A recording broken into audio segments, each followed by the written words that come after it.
This land may not look like much, just a huge, flat field with some dried up bushes. But this happens to be some of the most valuable land in the world. Underneath that old desert is the world's most critical vein of crude oil, the Permian Basin. And to get to where we were going, we had to cross it. Over 6 hours of flat, dry fields and giant industrial facilities, like a dystopian sci-fi movie. And the whole time, driving on some of the most dangerous highways in the country, known as Death Highway. In the oil fields, time is money, and that mentality applies to the drivers as well, who take methamphetamines to stay awake.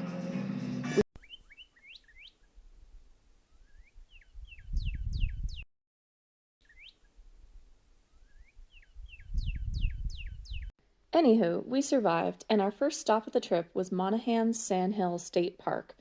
We rented sand discs to sled down the 70-foot dunes. The park opened in 1957, and the original retro style has been maintained, which was really cool. I wax this baby like Clark Griswold in National Lampoon's Christmas Vacation. I'm going to shoot straight across these sand dunes, into those power lines, and onto that oil field on the other side.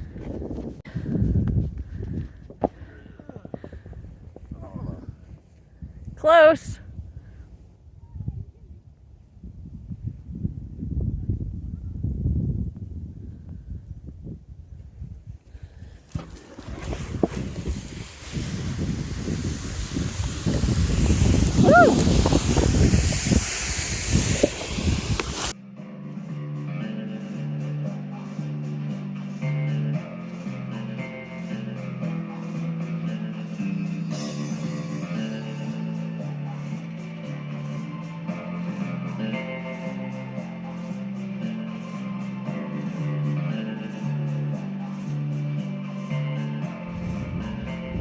Even ruining the moment. Found an interesting bug for you.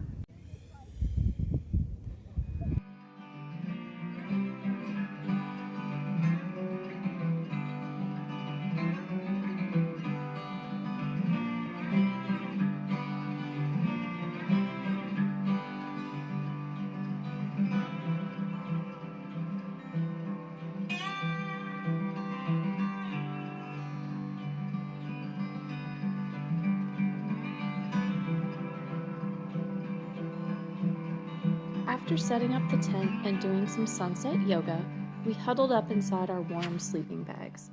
Monahan's was full of RVs, but we were the only tent campers willing to brave the 27-degree evening. Luckily, the RV folk were quiet and respectful, and nobody left a generator running.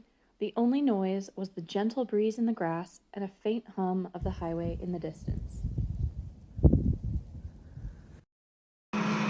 Suddenly, my peaceful slumber was disturbed by the loudest noise I had ever heard in my life. The oil rigs from all around us suddenly started up in the middle of the night. The ground was literally shaking. I thought it was the end of the world. Luckily, it didn't last more than 5 minutes, but my nerves were shot, and it was hard to fall back asleep. The next morning, the air reeked of oil, and we had black boogers in our noses. I guess I've learned a lesson about camping in oil country.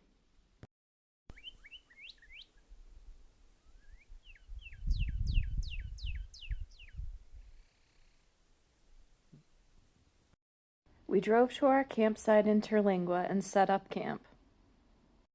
Welcome to Big Bend.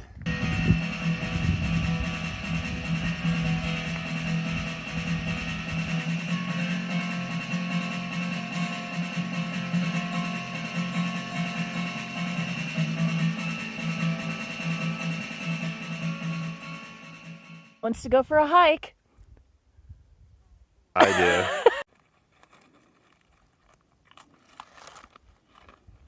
do. Snacky snack, mixy mix.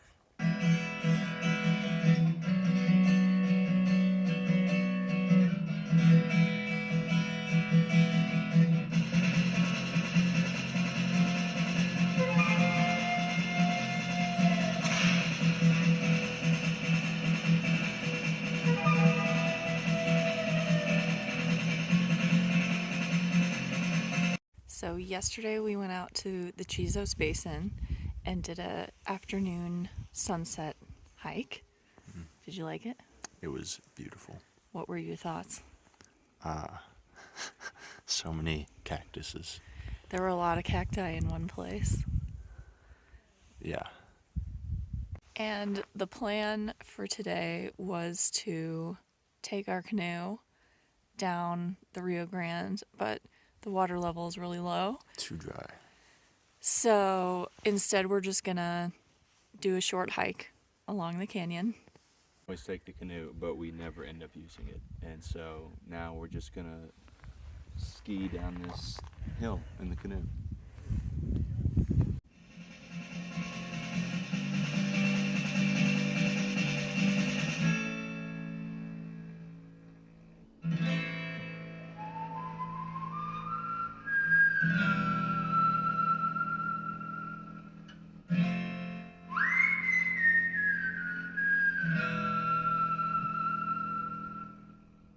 It for you. A la gargancha de lados abruptos no había ningún escape. We traveled 9 hours across Texas to get to the Big Bendy National Park and the throat of abrupt sides, which we will now enter.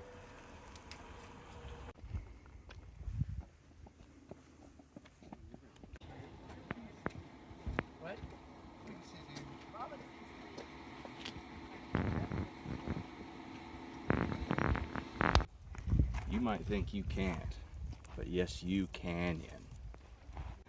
This canyon is like your dreams. No matter how big they are, there's always a way through.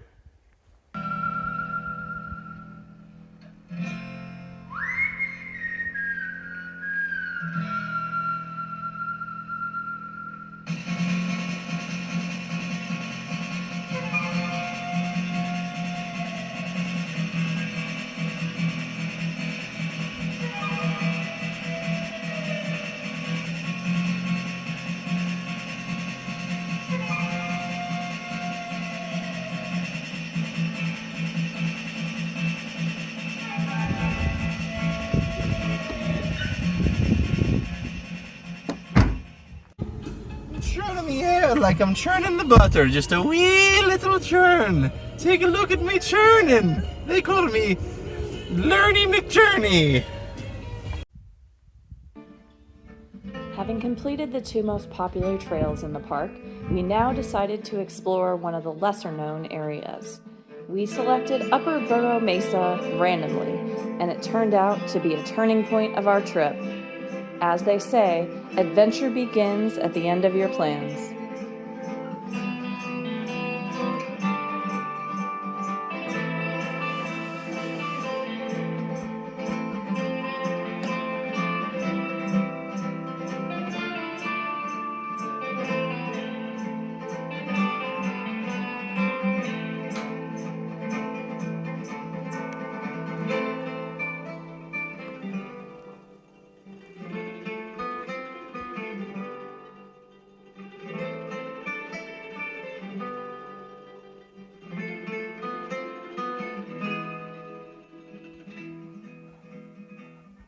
No one else has been on this trail.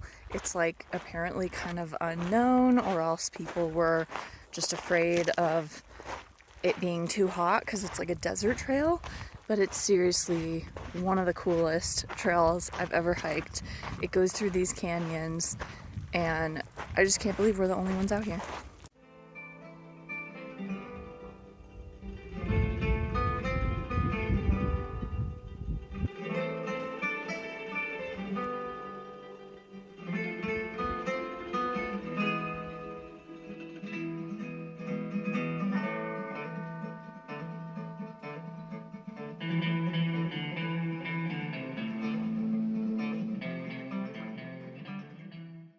Right at the end of the hike, something caught my eye.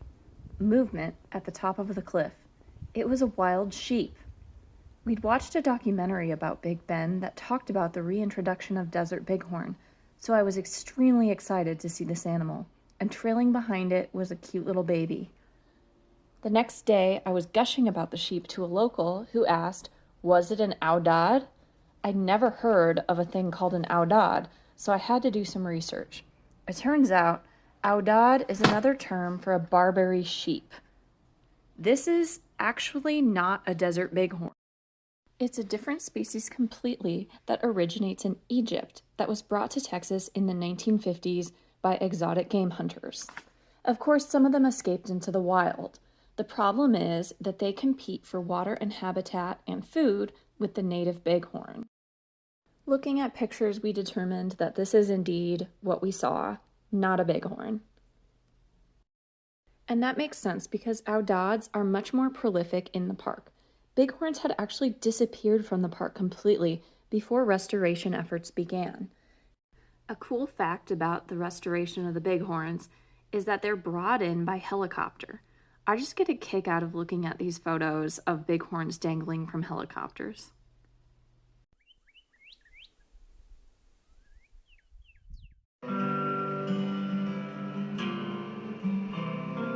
If there's one thing Big Bend is known for, it's the night sky. I don't have the kind of camera that can pick up the stars in any decent manner, but suffice it to say, they were stunning. We had unbeatable views and privacy from our hip camp, called Mel's Place.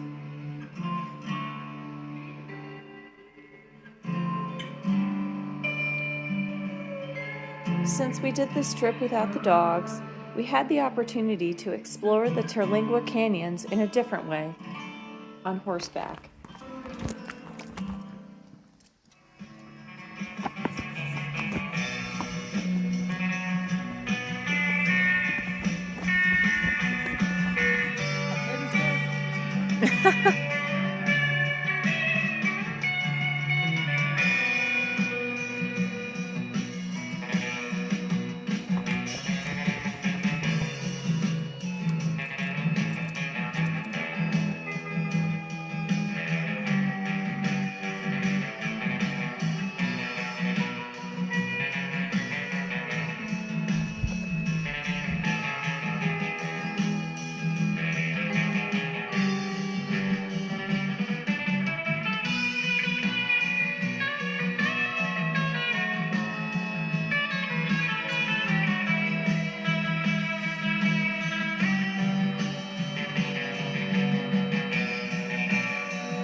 That afternoon was excruciatingly hot, but we spent a little bit of time exploring the ghost town of Terlingua before heading out for the scenic drive for Marfa.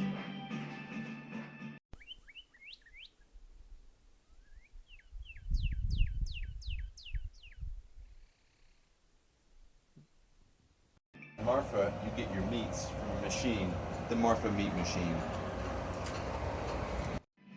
Marfa is known as the coolest town in Texas. It's a little artist community in the middle of nowhere. We stayed at El Cosmico, a glamp ground with all kinds of cool painted, old-fashioned RVs, yurts, and what we stayed in, which is safari tents.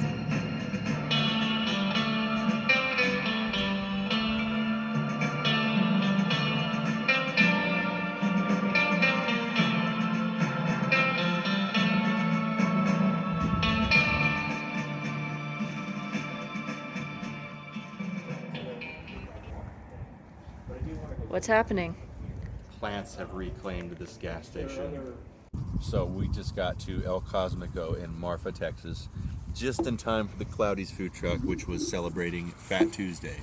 And we got the last 2 bowls of gumbo, which is just how you want gumbo. It was super salty and drowned in butter and cornbread in the best way. Sweet cornbread. Just an unholy matrimony of all the flavors you want. And the King's cake was delectable and not like the shitty gas station cakes that you get everywhere. And we got hurricanes on the house from a big orange cooler, which is the way you should drink your liquor. Yeah, it was like a water cooler labeled adults only. If you're not partying,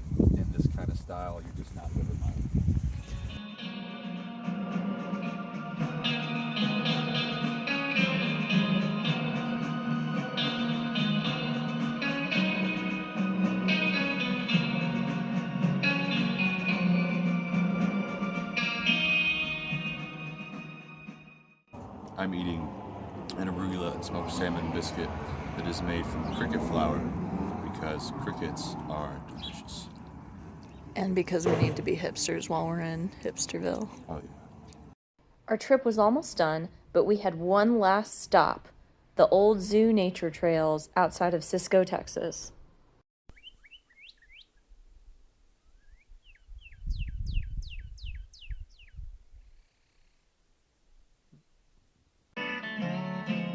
The small town of Cisco was once home to a hillside zoo with such animals as deer and bears. It closed in the 1930s and since then has been in a state of disrepair. But last year, a local group got together and created some trails so that people like us can explore the abandoned zoo. A tree is a large, carnivorous animal. This tree has journeyed thousands of miles south to mate for the winter. It's clearly a classic case of Jurassic Park, where all the armadillos escaped and overran the humans. Right, we're here at Cougar Rock. Last time a cougar was spotted on these parts was 1969, and it hasn't been seen since. Legend has it, if you look carefully, you can still see it sometimes as a ghost cougar. Blimey! Ooh, look, a wall! No, that's stupid. There are no walls in the zoo.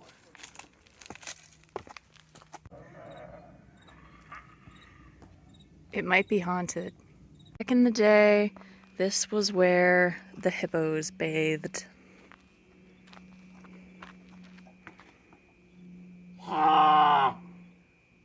In the water. Not getting in there.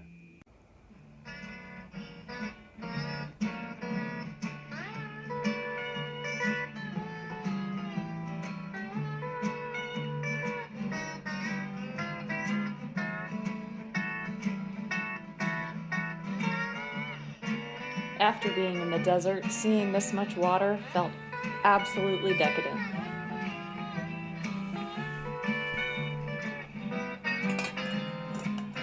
We watched the sunset here and then headed the rest of the way home to Dallas, the end of a lovely trip.